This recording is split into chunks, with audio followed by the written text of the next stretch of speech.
Imagine receiving a massive, unmarked box of donuts. No idea where they're from. There's nothing marked on the box explaining who sent them. They've just arrived at your front door.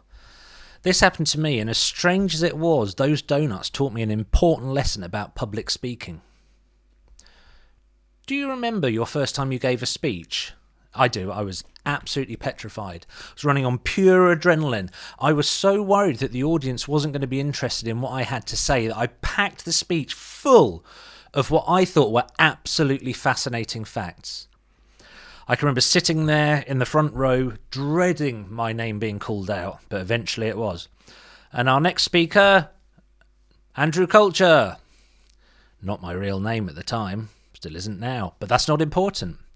I got up there, wasn't quite shaking, but I felt like I was made of stone. I was like, right, I've got the facts, I've memorised the facts. And then for my audience, I kind of assumed the experience was a bit like having a fire hose of facts in your face. People recoiled a bit. People looked confused.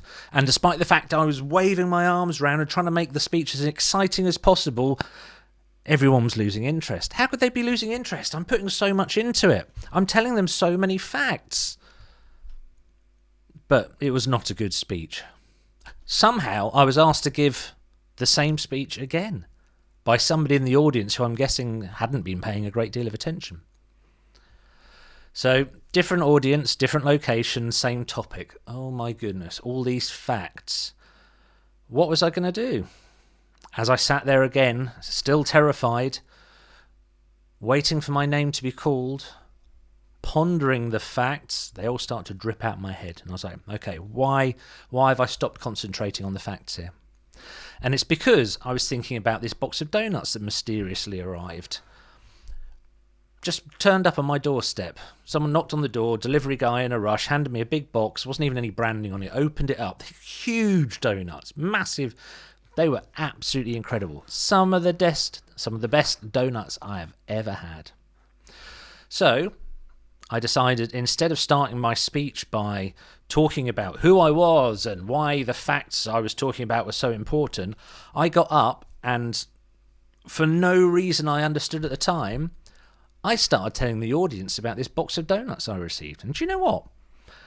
They were actually interested. They wanted to know more. Now, why do you think that was? Well, the reason this turned out to be a good introduction to my speech is that audiences love stories, and that's what the donuts taught me. In fact, speaking as someone who works in technology, I can assure you that the more boring your topic, the better your storytelling needs to be. Storytelling is crucial for connecting to your audience. Woodhouse said, "It's not the story, it's the telling." And he's absolutely right. Some Woodhouse stories, as hilarious as they are, not a lot actually happens. In fact, Woodhouse got his inspiration by asking his friends from all around the world to send him clippings from local newspapers, because the stories in local newspapers back then, I'm not going to say whether they're still boring now, but they were a little dull. But all Woodhouse needed was that little jumping in point, just that little tiny thing to get the ball rolling. Do you know what? Sometimes you don't actually need a story to make storytelling good at all. Mark Twain, in an essay about how to write humour, tells a story of somebody he knew in a bar who had a story he was always trying to tell.